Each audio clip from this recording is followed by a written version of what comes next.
That Iowa game was one of the worst games I ever had in my life, man. I went, I believe, 0 for 9 from 3. Because of that game, Coach Lou Henson took me out of the starting lineup that game. I had to ride the bench the rest of the season. That's a hell of a motivator. I mean, I said, ass on bench means you get motivated.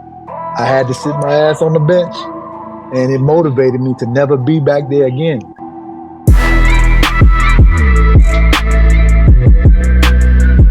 What's up, everybody? This is episode 2 of Shooting the Breeze with your boy JP. And today I got a special guest. I'm so honored that he decided to give his valuable time on the podcast.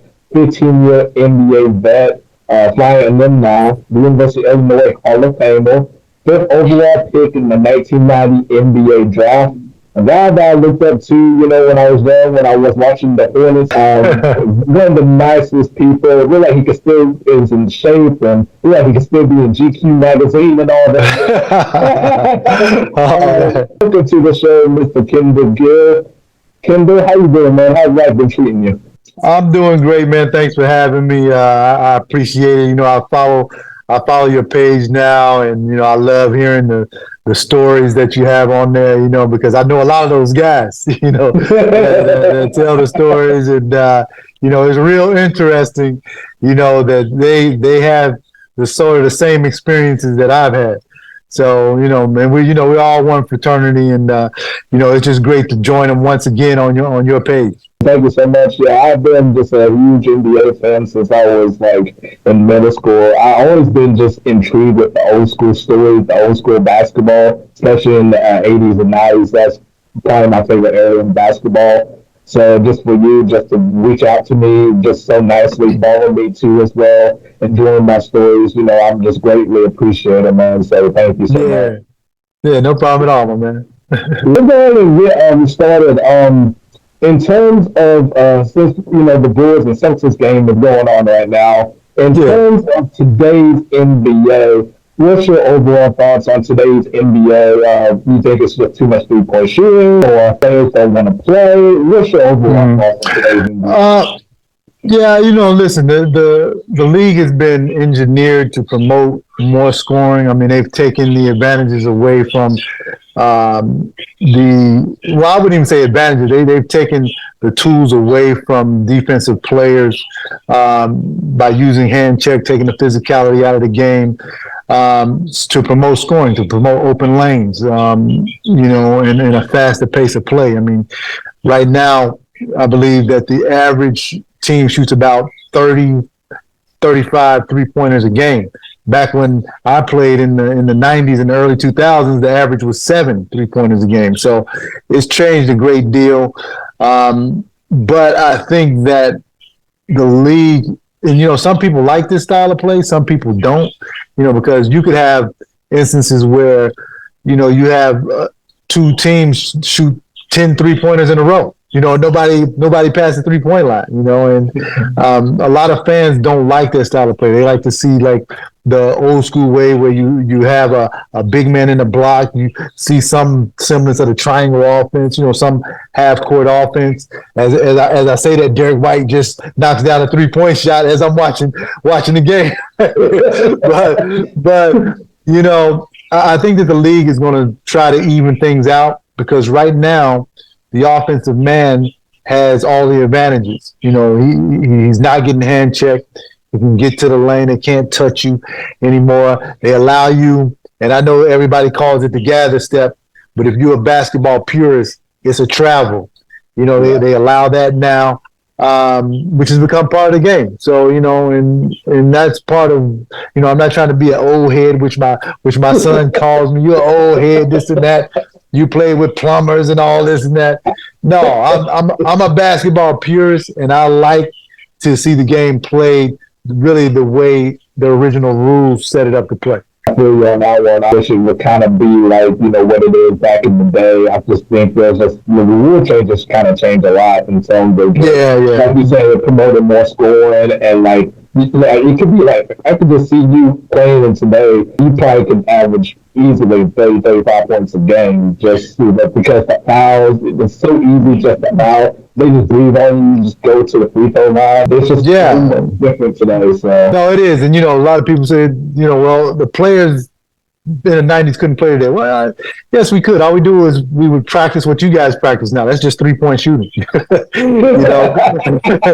Because that's what everybody practices now. It's 3-point shooting, And, you're absolutely right. I mean, I could average a lot more than I did during my career because of the open lanes, too. I mean, I was a slasher when I played. I got up and down the court. So if you can't touch me, I'm going to get to the basket. So, I mean, it'd be a lot easier to score.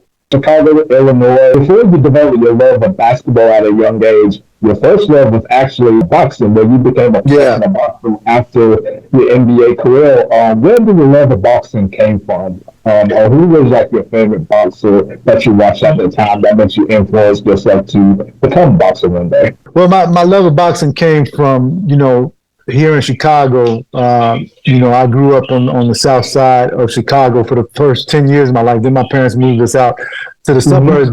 But while I was here in the city, I was on 79th and Halsted, and this was back in the 70s.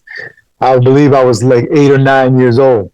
On 79th and Halsted, there was a Woolworth there. Woolworth doesn't even exist anymore, but on the corner, I was with my grandmother, and on the corner of 79th and Halsted stood one Muhammad Ali. Oh, wow. Holding court with all of the people, all of his fans out there. And when I walked past Muhammad Ali, he was only 6'3". But I mean, that's pretty tall for a human, but he looked like a giant to me. He looked like he was 7 feet tall. And I saw how beautiful his skin was, how he looked, the glow that he had around him, the charisma, how he captivated everybody's attention that was standing on that corner that day. I said, I want to be him.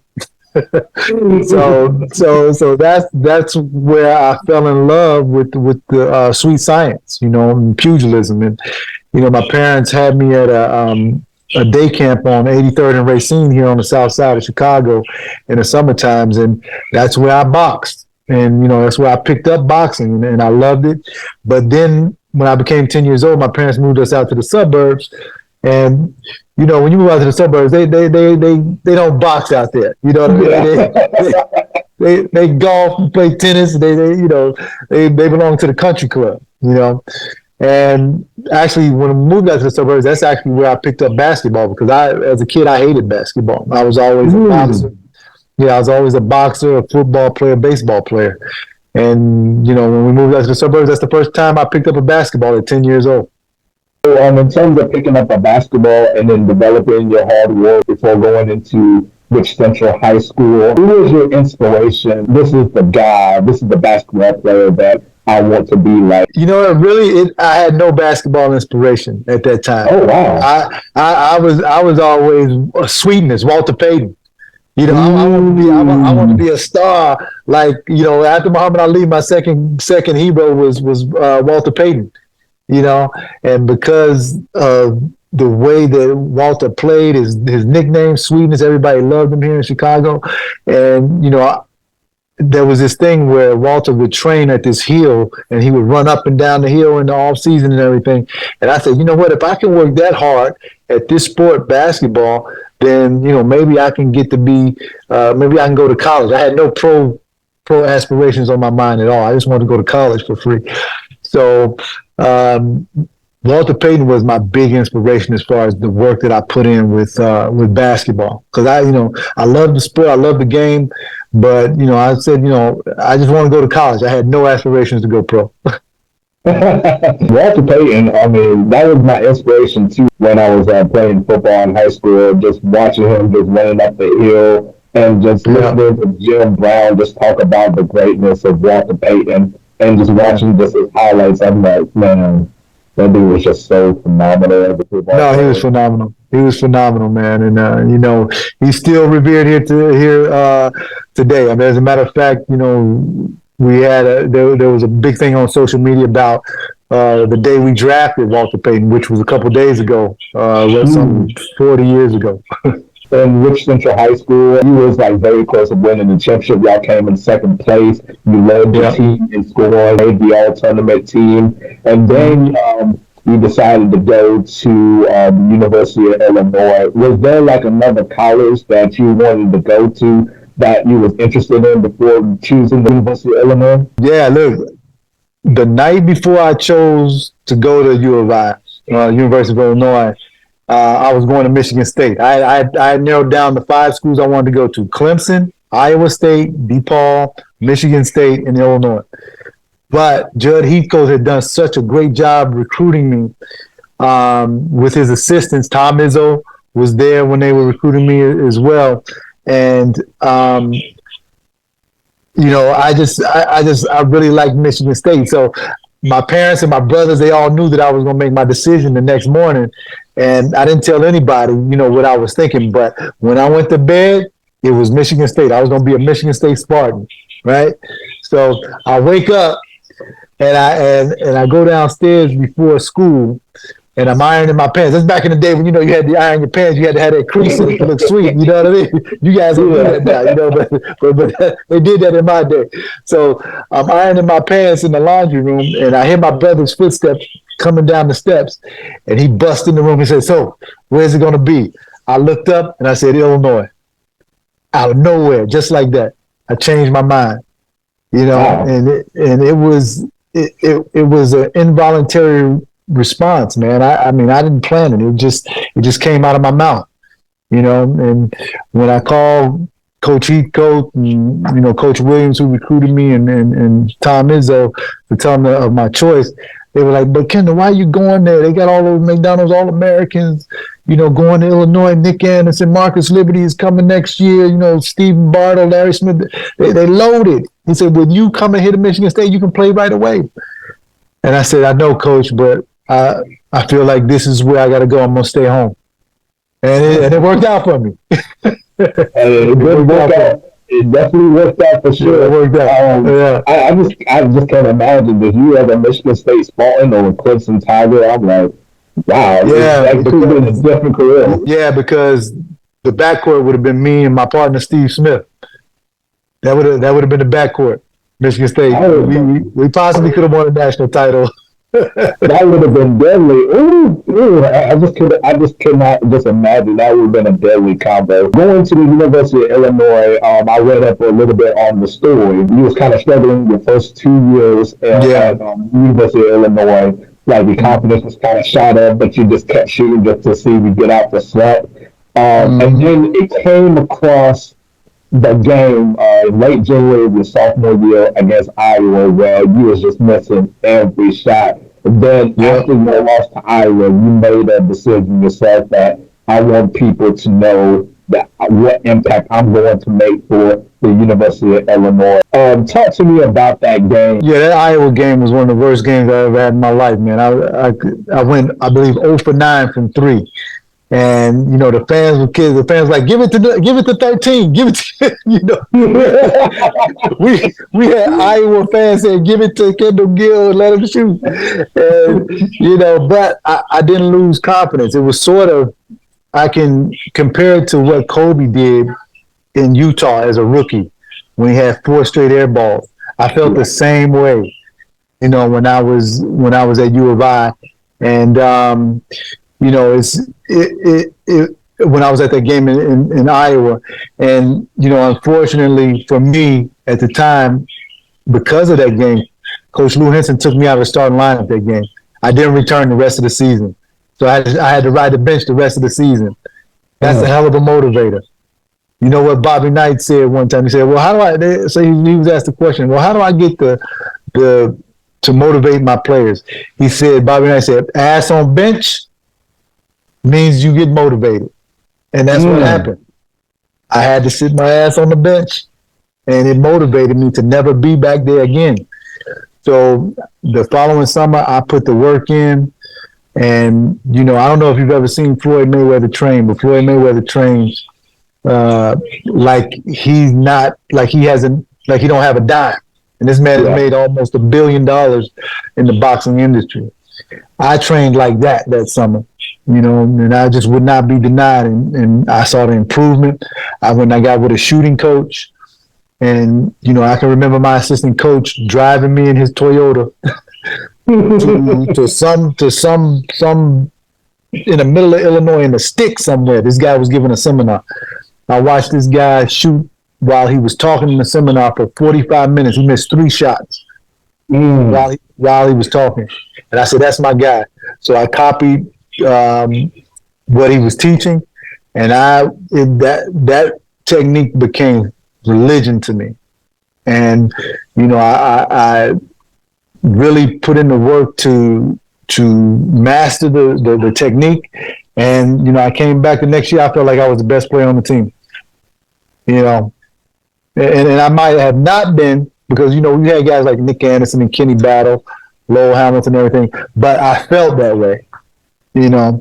And, you know, I come back the next year, I averaged 15 points a game, become one of the best shooters in the Big Ten, and I become part of the Flyin Illini, the famous Flyin Illini that went to the Final Four. And speak about that Final Four, you could have easily went to that championship, but that Michigan last second shot. Talk to me about that game. Nick Anderson, who in my opinion is the best player in Illinois history, University of Illinois history, he normally gets every rebound. Okay, and he just and I can remember Terry Mills has the basketball over in the corner, right? And they need a bucket to go. The game is tied. They need a bucket to go up to. So Terry Mills gets the ball in the right corner. I'll never forget this. And I run over there and put my hand up. He shoots an air ball. Nick Anderson mistimes the air ball, and Sean Higgins gets it and lays it in. Because you know, 9 times out of 10, Sean Higgins can't outfight Nick Anderson for a rebound.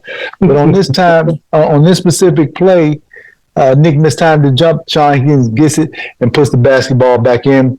We lose to this Michigan team who we had blown out twice during the season. You know, we lose to them by 2, and you know, it took me 25 years to watch that game. Really? I didn't watch that game until after I retired from the NBA because it hurt so much. You know, because I know if we win that game, we're gonna win a national title. And you know, still to this day, man, it hurts. You know, I've only watched that game once. Never to watch it again. But you know, it was tough. It still hurts to this day, man. Yeah, I understand. The senior year, Nick Anderson left from the draft. I think it was like a last-minute decision. And then you put up 20 points a game. You were an All-American and led the Big Ten in scoring the senior year and first team Big Ten. All-time leading scorer in University of Illinois history. Slam dunk champion to Hall of Famer. When you got called up to go into the University of Illinois Hall of Fame, what was your overall reaction? How did you feel? Well, it was an honor, of course. You know, there's been so many great athletes to go to the University of Illinois, and you know, with Dick Butkus, Darren Williams, Nick Anderson, Kenny Battle, Red Grange. You know, and my name is amongst theirs. So you know that's why it's such an honor. You know, to be with such great athletes. You know, and there was a point in time, even after that second, my second year when I had the episode in Iowa when I missed all of the 3-point shots. You know, I was thinking about transferring, and you know, my dad said to me, this is before I went to see my coach took me to the see the shooting coach and all this stuff. You know, and I told my dad I was thinking about transferring. He said, "Nah, we're not gonna do that, son." He said, "We don't run." And I'll never forget this when my dad told me. He said, "You better go down there and be a star amongst stars." And when my dad said that, man, it triggered something in me, man. And that's when I started putting all my effort into getting better and not running from a situation. You know, because now in college basketball, You got guys into the transfer portal. If anything goes wrong, you know, if somebody sneezes on them or something, they don't like it. Oh, I'm transferring.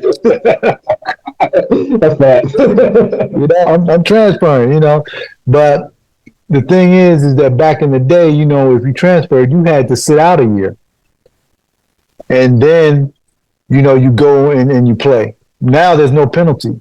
You know, and with the NIL and with the transfer portal and everything, it makes things a lot easier, you know, to just move along if something is not going your way. But I don't believe in that. I believe in, you know, there got to be some type of struggle in order for you to get the reward, in order for it to mean something to you. You know, and I think that's something that a lot of kids are missing out on in today's game is in college basketball. You know, you got to struggle some, man, because that builds that character that you need if you are going to go to the league, or if you guys are going to be successful in life. All right, fellas, it's time to talk about personal grooming. Grooming isn't just about looking good. It's all about feeling good. Whether you are suiting up for a big meeting or gearing up for your date or just tackling the date, the right tools make all the difference. Take care of your skin and skip the cuts and irritation. Meet the Beard and Balls bundle from Manscaped, your all-in-one grooming solution to keep you polished from head to toe, or more precisely, from beard to balls. Join over 12 million men who trust Manscaped and use code ItzJP for 20% off and free shipping at manscaped.com. A couple of things I love about this bundle. Number one is all-in-one grooming, including the Beard Hedger, which is your go-to for precise beard trimming, and the Lawnmower 5.0 Ultra, which takes care of everything below the waist. I mean everything below the waist, because the confidence starts with the right tools. Number two, if your beard do not look great and you want to make it well-rounded, the Beard Hedger has 20 adjustable settings to achieve your beard length effortlessly. Number three, the Lawnmower 5.0 Ultra has a dual blade system to ensure a smooth and comfortable experience. Number four, they both have long-lasting power, so you're not in the rush to make yourself look good. Number five, they both are waterproof, so it's easy to use in the shower, easy cleaning afterwards. Number six, both are travel-friendly. With a built-in travel lock, you are able to take your grooming tools anywhere you go. Manscaped offers a 30-day money-back guarantee, so you can try the Beard and Balls bundle completely risk-free.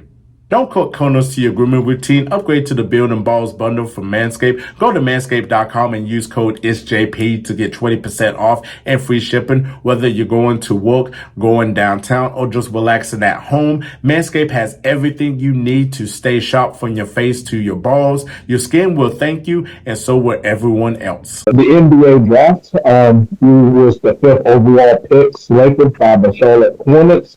Was there like a team that you looked out for that you really wanted to be on the team, or like was Charlotte just like the perfect position for you? Well, Charlotte actually wasn't the perfect position for me, and actually during well, that's what I thought anyway. Yeah. So because here's the reason why I didn't want to get drafted by the Charlotte Hornets at the time, because they had Rex Chapman, who was my friend. You know, and we, Rex and I were on the same team in 5-star, at the 5-star camp in Pittsburgh. And, you know, they had J.R. Reed, who I knew, but Rex was there, Dale Curry was there. All these guys played my position. You know, so I'm like Charlotte. I'm like, why are you guys interested in me at the 5th pick? So what I was hoping is that I would either get taken by the Denver Nuggets, who brought me in, number 3. They ended up taking Chris Jackson, who was Mahmoud Abdul-Rauf now. He's one of my good friends as well. But I was hoping that I would fall to the Minnesota Timberwolves, because the Minnesota Timberwolves, they were in Big Ten country, which is where I played college basketball. They also, the 2-guard spot was open, and they had Pooh Richardson, who, in my opinion, was a point guard that I could learn a lot from and that I could play with. So I thought that it was just a natural fit. So the draft comes, and the Charlotte Hornets draft me. They say, David Stern, with the 5th pick in the draft, the Charlotte Hornets select Kendall Gill from University of Illinois. And, you know, I was excited about it, but I just was so unsure because I didn't want to compete with my friend, Rex Chapman for the position, because I've been in situations like that before, and 9 times out of 10 it don't come out, it doesn't turn out bright, Yeah. But Rex and I we did well when I went there. I played. They moved me over to the 1 position, and I played behind Muggsy for the first half of the season. Then eventually, they moved me into the starting lineup. But Rex and I were in the backcourt, and eventually the Hornets they traded Rex, and then I moved into the two guard position. But it was, to me, it was like I was kind of iffy about going to Charlotte, but it turned out great. I was able to play my 2 guard position. They drafted Larry Johnson the following year, who was the best player I've ever played with. And then we got lucky enough to get the 2nd pick in the draft and draft Alonzo Mourning. So, the franchise was on its way. I was very happy to be a part of the franchise, such a young franchise. Only thing is, business got in the way because my 3rd year when we drafted Alonzo, we beat the Boston Celtics in the first round of the playoffs. Then we eventually lost to the New York Knicks in 5 games in the 2nd round. But that was a young up-and-coming team. And, I got 2 regrets in my career.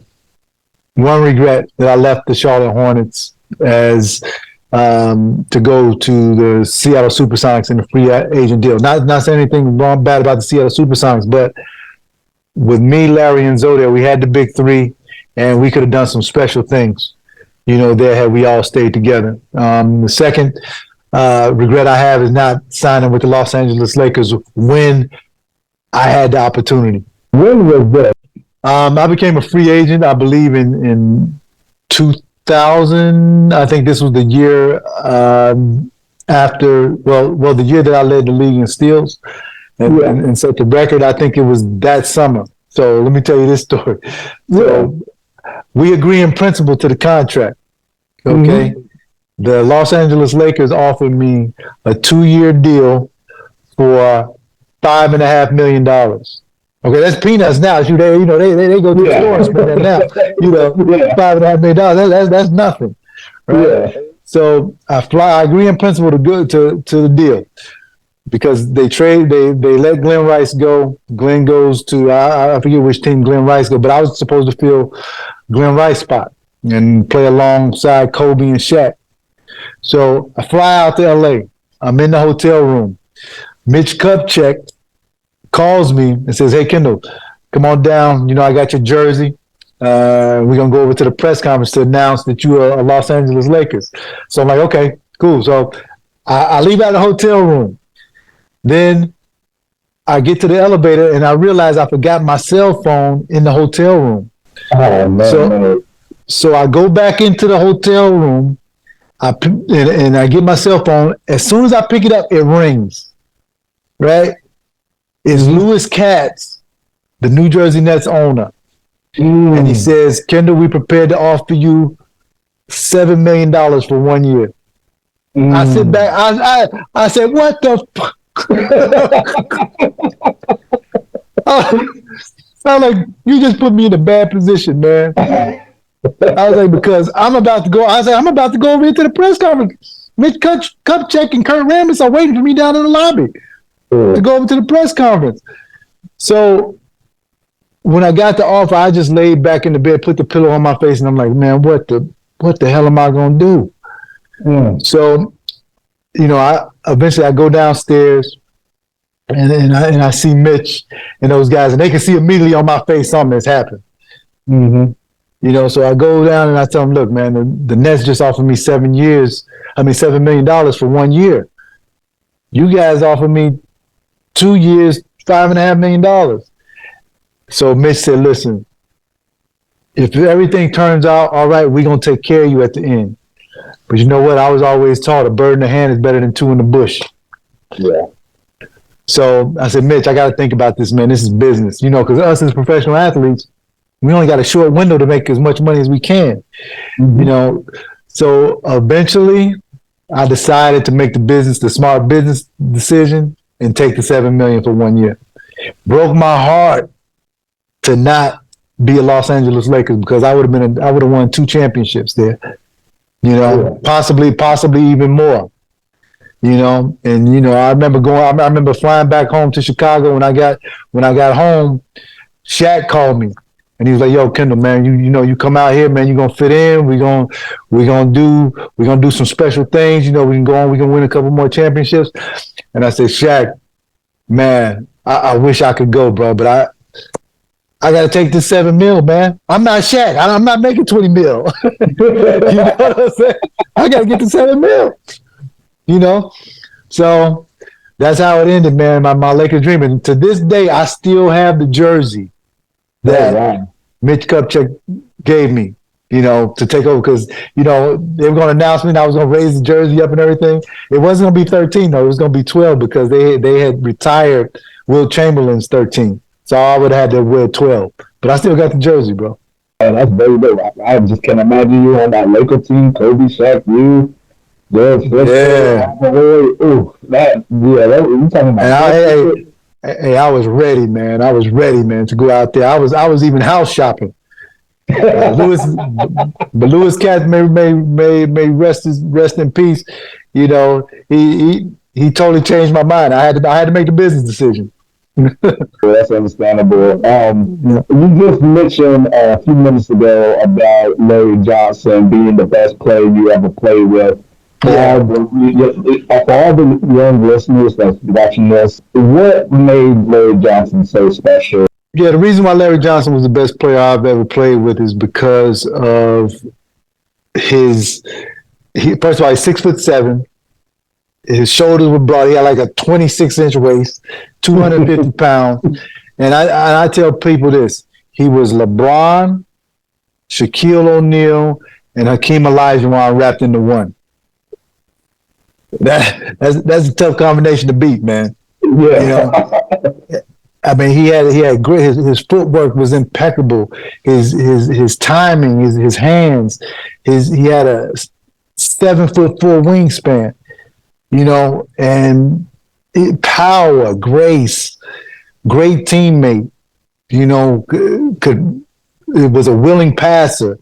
You know, and did everything to win, man. And you know, I'm just pissed that I didn't get to play with Larry for six or 8 years.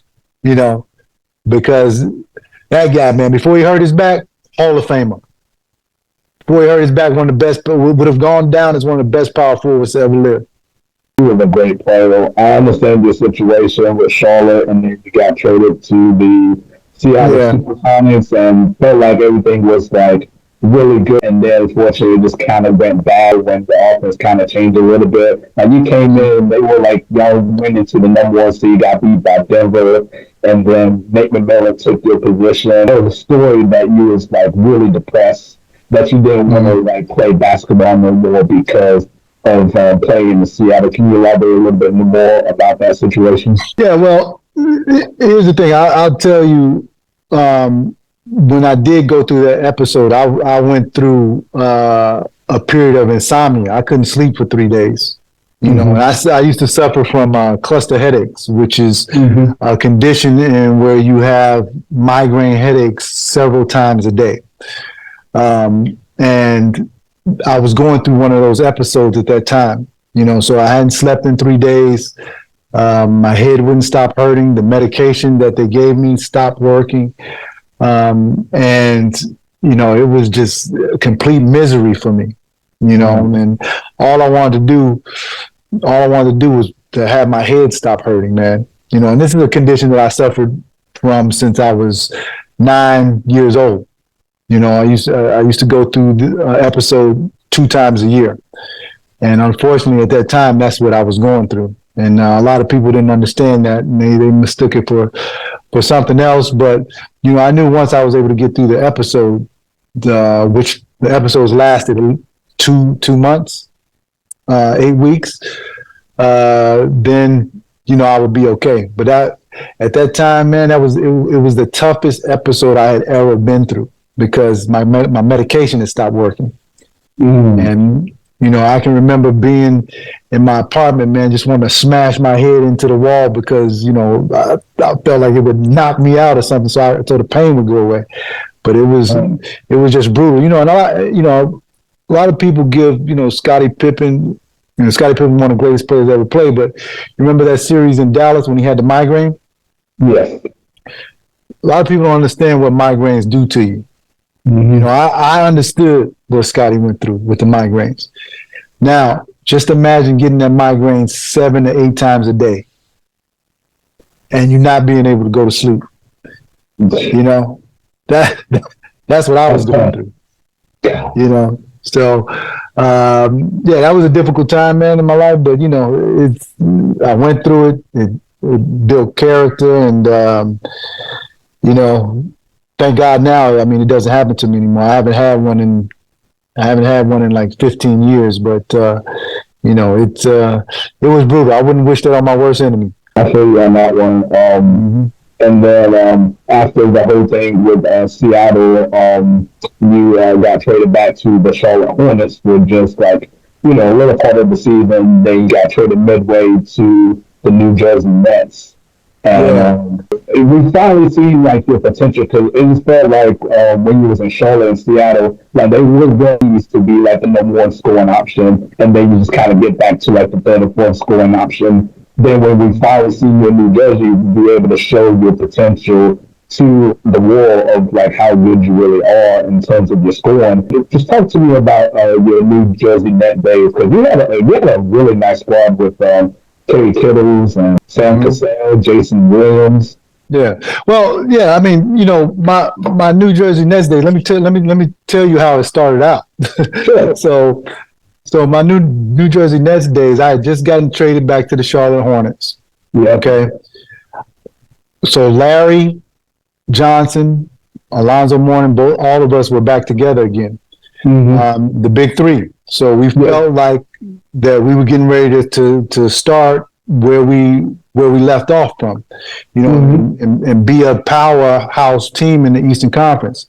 Mm-hmm. Well, Alonzo's trade to Miami changed all of that. Yeah. So one day I come to practice after being traded back to the Charlotte Hornets. I come to practice and Alonzo is out in the parking lot, and he's on his phone. And I pull up next to him and I go knock on the window and say, "Yo, come on, let's go." He's holding the phone up to his ear like this. He's like, "No, wait a minute." And he lets the window down. He's like, "Go ahead, man. I'm on the phone. I'm on the phone with David Falk." He said, "I'll get back with you when we go into the practice facility." I'm like, "Okay." The next time I see Lonzo Mourning, he's in a Miami Heat uniform. Oh man. So he didn't make it to the practice facility. That day he's like, "Yeah, I'm going to." Oh man. So the Charlotte Hornets would not give Alonzo the deal that he wanted, but the Miami Heat and Pat Riley would. So when Alonzo was traded, they decided to start all over again, and break up the team. And about a month, 2 months later, I was traded to the New Jersey Nets. So they decided to start rebuilding. So how I was traded, I'm playing great basketball, and I'm getting triple doubles. I'm feeling like my old self. Mm-hmm. So I'm sitting. We're down playing the Miami Heat, and I'm sitting on South Beach. I'm hanging. I'm having dinner with a supermodel and everything. I won't tell you what that is, but I'm having dinner with a supermodel and all that. And my agent calls me, and he goes, "Hey, you got traded." And I was like, "Man, stop! How do I stop?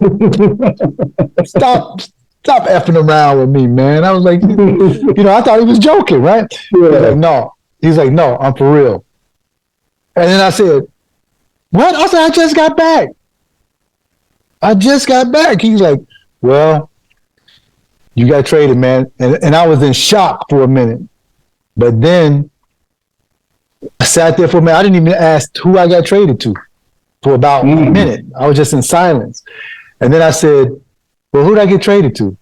And he said, "You got traded to New Jersey." And then I was like, "Oh." okay, I can live in New York City. I'm good. I'm good. Because I'm from Chicago. New York and Chicago are very similar. Mm-hmm. So I was happy about that. They had Chris Childs, they had Armin Gilliam, who I played with in Charlotte. They had PJ Brown, Jason Williams. They had a nice little mix, and I could move back into my two guard position because I was playing the point in Charlotte. Mm-hmm. So, man, I went to New Jersey. Man, we started rolling. Oh yeah. Right, we start winning games. I'm happy. I get me an apartment on 43rd and 11th Avenue in Manhattan. I'm living in Hell's Kitchen. I'm happy, man. Oh yeah. And because of my happiness off the court, it showed on the court as well. So I'm rolling, right? And then one game we're playing the Indiana Pacers, and I'm guarding Reggie Miller. Right, Reggie, you know how skinny Reggie is, man. He got them razor sharp elbows. He hit me in the hand with his elbow, man, right here. Broke my hand. Ooh. Right.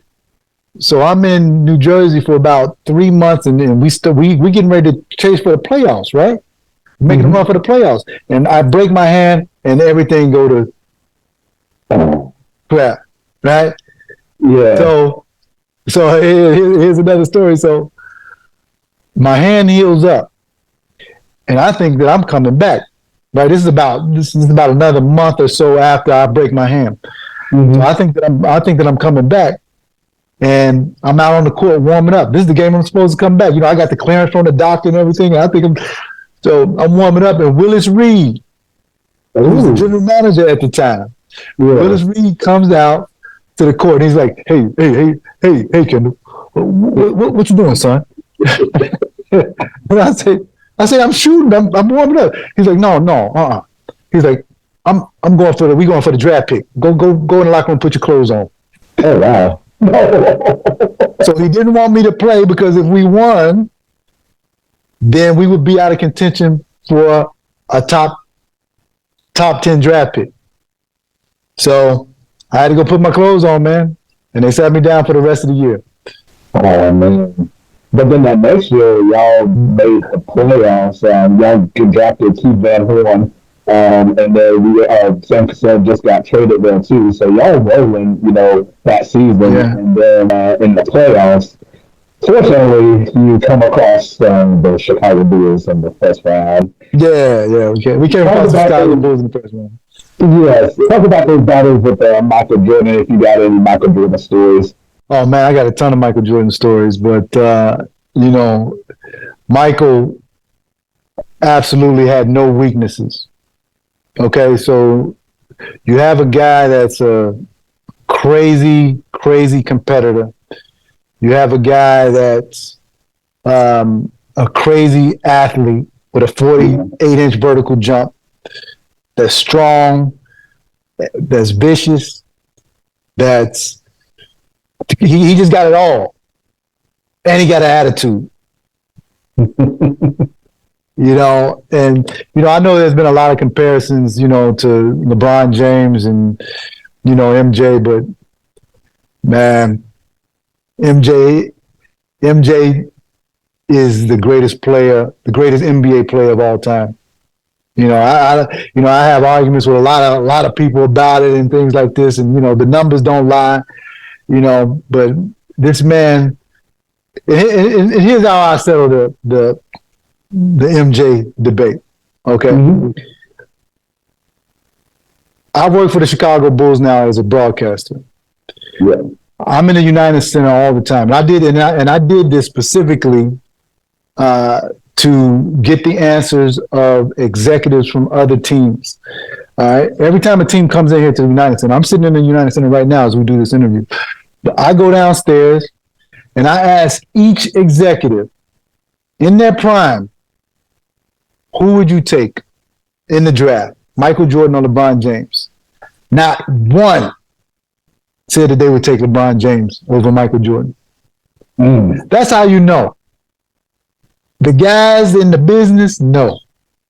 All right, and you could have all kind of speculation about in podcasts, and guys giving their different opinions. Hey, man, the guys who make the decisions just told you.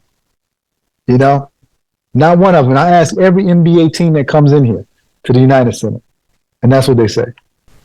I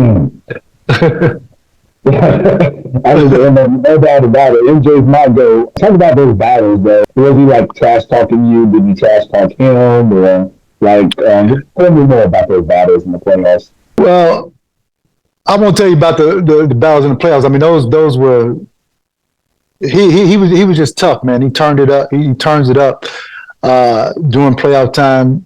I'll tell you about a card game I had with him. Ooh. Okay. I'm living in Charlotte at the time, and he comes in. It's New Year's Eve, and he comes in. For some reason, I don't know why he's there for New Year's Eve, but he's just there. You know what I mean? So, and him and his best friend at the time, Adolph Shiver, who was one of my good friends as well. You know, we go out, but then we decided to go back to my house and play cards.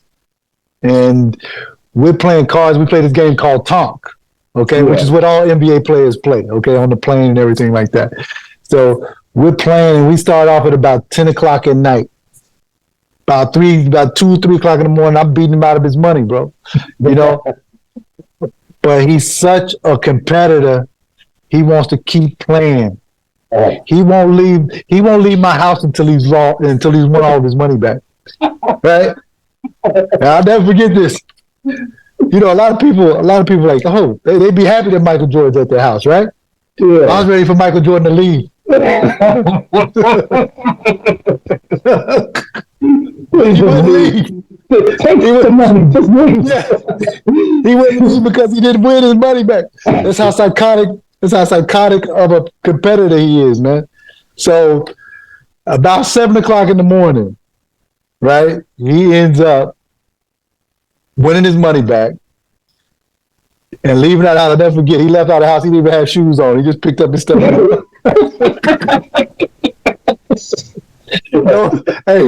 Air Jordans that day. He got a house in his socks, man. Game that day, wasn't it? No, it wasn't a game that day. It was New Year's Day. Yeah, it was New Year's Day. Yeah. I thought it was like a game that day. I was like, that's just insane, though. But that's hilarious. Oh my goodness. Yeah, but I mean, you know, but you know, I'll tell you another story about like Dennis Rodman. You know, back in the day, we used to hang. You know, I used to hang at strip clubs sometimes. You know, a lot of NBA players do. I mean, that's well known. Everybody knows that. Oh, yeah. You know, but I saw when I was playing for the Nets, I saw Dennis Rodman in Scores, which was a popular strip club back in the day, right? Mm-hmm. So I leave up out of there at about 12 o'clock because we play the Bulls the next day. But I know some of the girls in there. And I said, hey, listen, I want you to call me and let me know when Dennis leaves. Okay, because I don't know. So I get this call at like 4 o'clock in the morning. I'm asleep. Woo! I get the call at 4 o'clock. She's like, yeah, Dennis just left. So I go to shoot around the next day. And I tell the coach, I was like, yo, we gonna kill the Bulls today. Dennis left the strip club at 4 o'clock. I told the coaches this. He left the strip club at 4 o'clock. Right? Yeah. Man, game time, Dennis come in there and run like a racehorse. Oh man. And he get 25 rebounds. That's how crazy of condition Dennis Rodman was in. Wow. He could do that. You know, Dennis Rodman, man, is a specimen, man. You know, I don't know if you ever get an opportunity to see him play or run in person, but he didn't like run like the rest of us. He kind of like loped like a gazelle. You know, he was incredible, man. At 6'8" to do what he did. Yeah, to grab all those rebounds, just the athleticism, his defense was just on another level. Yeah, I always tell like a lot of like people in the comments of like, man, Dennis was just unbelievable. He was just an animal. Like he was unbelievable, man.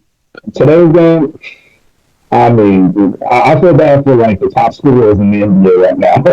I mean, Yeah. Dennis was just a specimen. Speaking of defense, when you're in the top 50 all time in the NBA in steals, and Mhm. that 98-99 season, that lockout season, you led the league in steals, including a NBA record that still stands to this day.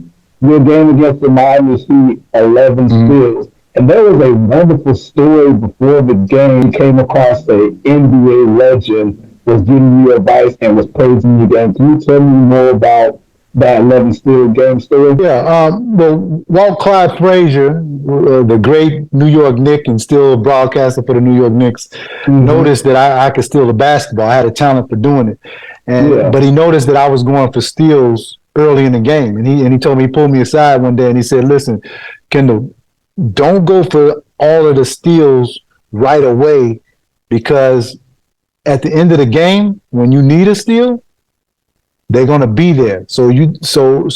Anytime you see a ball go past you, let the first 3 or 4 go past you, and then at the end of the game, when if the game is tight and you need that steal, it's gonna be there." So that day against the Miami Heat, when I set the record, um, I let the first 3 or 4 go by me. I could have had 15.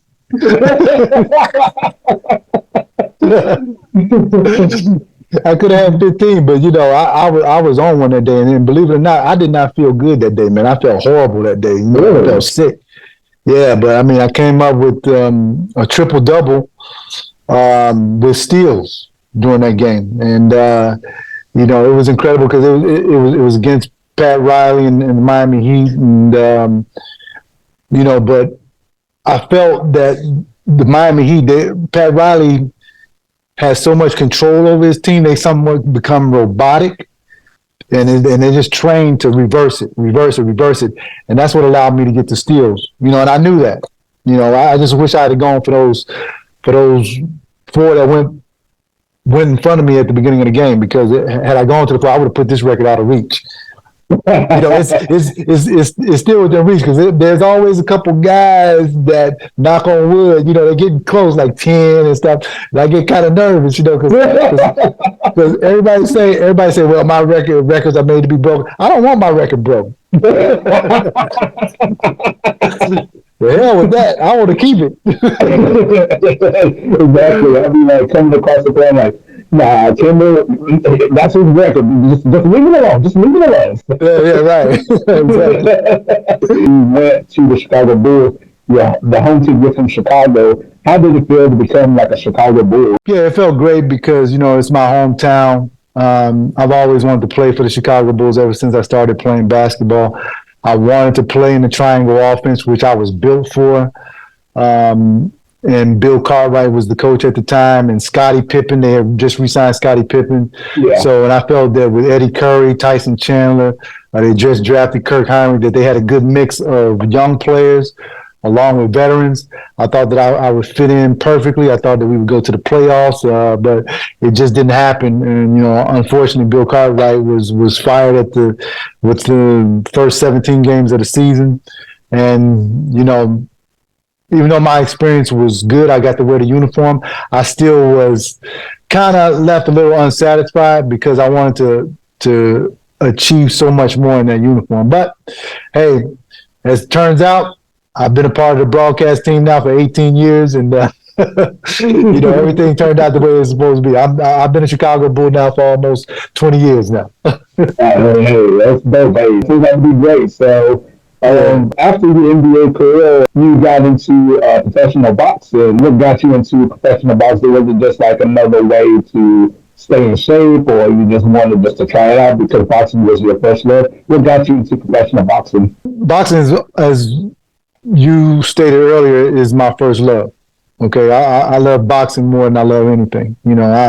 I watch fights. She says, sometimes my wife says, you really affecting our love life, because you always watching fights when it's time to go to bed.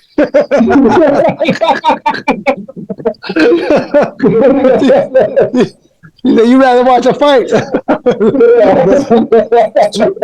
but because I always got my iPad out watching old fights and stuff like that. I don't just watch recent fights. I watch fights from Black Murderers Row, Charlie Burley, and all this. I'm a boxing purist, so I have done fights for Premier Boxing. Done the commentating and things like that. So I'm really into it. I'm not just some guy who, unfortunately, my frat brother Nate Robinson. I'm not like that. I'm not getting in it for fun. I don't want to think about that. I love the sport. So I decided to become a professional boxer because that's what my childhood dream was. But I've been fighting my whole life. Even in the off season, that's what I would do. I would train in Muay Thai boxing and jiu-jitsu and regular boxing. So when I had the opportunity, I just went and decided to have a couple pro fights. It was hardest thing I've ever had to do. The guys in the gyms did not take it easy on me because their thing was, we can go into your gym and play basketball. You can't come into ours and box. And we're going to prove it to you and show you why. And, they did, man. I mean, I've sparred hundreds and hundreds of rounds with guys that really can fight. And that wanted to show me that you gotta pay your dues before we give you some respect in this ring.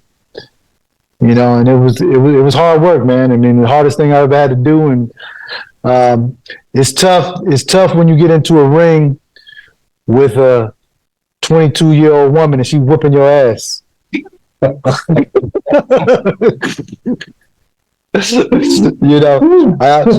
I got in there, I was 36 years old. I'm still in my prime.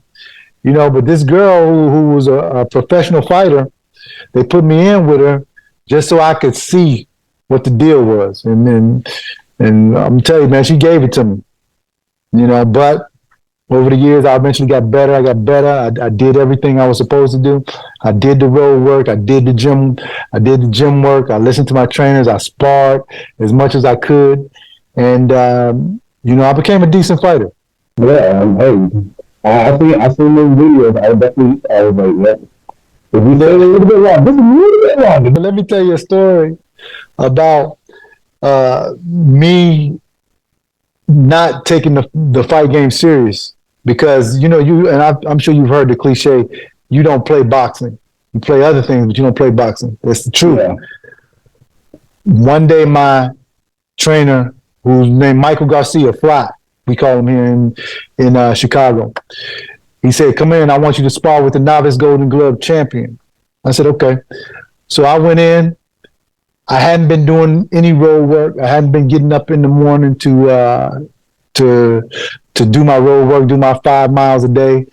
I wasn't coming into the gym every day, putting the work in. And I went in to spar with this guy. Okay, first round, I'm dealing with him. Second round, that bear get on my back. And I get so tired because I hadn't put in the road work, I hadn't put in the gym work. I'm tired, man, and I'm dealing with. I say, okay, I can make it out. I can make it out of this round. Because I hit a 30-second bell ring. I can make it out of the round. I say, okay, I'm gonna make it out. So then, next thing I know, I'm jumping rope. So I'm jumping rope, and then I look around. I'm asking my trainer. I said, hey, how did I get this jump rope in my hand? He said, you don't remember? I was like, no. He's like, okay, give me the rope. You got a concussion. You got knocked the fuck out. Oh, wow. Oh, no. I didn't even know. But let me tell you something. It taught me something. Don't cheat the game of boxing. Don't cheat the game of basketball. Don't cheat whatever profession you're in. Don't cheat it. Because I was cheating the game of boxing, and I got hurt. Okay? So that let me know. Don't play with it. If you want to be serious about something, you cannot play with it. And secondly, it taught me not to be afraid to get knocked out, not to be afraid to get hit. You know why? Because you can't feel it. If you get knocked out, you ain't gonna feel nothing. right? Everybody's afraid to get, you don't want to get knocked out, but still, that fear went away in me of getting hit. Wow. You know, so because I didn't feel nothing. I didn't even know what happened. So yeah. And it's funny that I look at it that way, but that's the way it was for me. That's great advice. Don't cheat in any type of sport. Being close to the home run right here of the podcast and stuff. Once again, I appreciate you putting your time and effort to come chat with me on this podcast. I really greatly appreciate it. Yeah. Greatly to call you a friend too as well. So just quick hitters before I let you go. You got any Larry Bird stories that you can share? Oh yeah, man. My rookie year. We at the Boston Garden. And Larry Bird, back then he was. I only played against Larry for 1 year, my rookie year. His back was going out on it. It was gone. But he could still shoot. That's the last thing to leave. Okay, is your shot. So I check into the game. Larry Bird is in there, and he's running up and down the court, stiff back and all. He's in the corner. He gets the basketball, and he's looking at me, and he goes, "Come here, rookie. Come here, rookie." And I'm like, "Damn, Larry Bird know I'm a rookie," So I didn't even know Larry Bird knew who I was, right? So come here, rookie. Come here, rookie. So you know how he puts the ball behind his head like this? He knocks down the three and runs down the court, and he looks at me. He's like, "You dumbass rookie." You went for it, and then he was like, "Yeah." I went for it. Yeah, I went for it, and I'll never forget that, man. I mean, I'm playing against Larry Bird, bro. Same thing with Magic Johnson. I have never been in awe of anybody except for Muhammad Ali. Okay. Michael, I had seen Michael because Michael came here to Chicago in 1984. I was a junior in high school then, and my dad used to bring me to the games down at the Chicago Stadium. And I had seen Michael, so I was used to Michael. The only person in the NBA I was in awe of was Magic Johnson. And when we went to the Forum for the first time, me as a rookie, I come out, and then the Lakers come out. When the Lakers come out, man, they got them gold uniforms. It's like showtime. It's for real, You see all the stars courtside, but Magic was the last one to run out. I swear to God, man, Magic Johnson, I was in awe because he looked like, I don't know if you've seen The Last Dragon, Ty Mack, when he had the glow around him. That's what Magic looked like. When Magic came out there, he looked like Ty Mack to me, man. He had a glow around him, man. And I couldn't believe how big he was. Because I had seen him on TV, but I couldn't believe how big he was. Not only tall, but like wide and muscular. And then when I got on the court, I as we mentioned before, I had a knack for stealing the basketball. I was trying to get around him to steal it, but I couldn't because he was too big. And the way that he handled the basketball, and the command he had over his team, I was like, man, I see why he's Magic, because it was unbelievable. And then after the game, I'm a rookie. I got like 20 minutes, you know what I mean? But I didn't get a lot of minutes at that time because that was at the beginning of the season. Yeah. After the game, I run up to him and I say, "Hey, Mr. Johnson." I don't even call him Magic. I say, "Hey, Mr. Johnson." And then he puts his hand on my shoulder, pats me, and says, "How you doing, young fella? How's your family?" And then I say, "Oh, they're good. I'm acting like a total fan, right?" and then he goes, "All right, young fella, stay healthy. I'll see you down the road." Wow. And that was my first time talking to Magic. I've talked to him many times since then, but I mean, that was my first time. That is really dope. In terms of like your, so say that you're going out on the black court, you and 4 others to play 5-on-5 against a team. What 4 of your teammates that you played with all your NBA career play against that team? Rod Strickland. Ooh. Good one. Larry Johnson, Mm-hmm. Alonzo Mourning, Ooh. and Alonzo Mourning and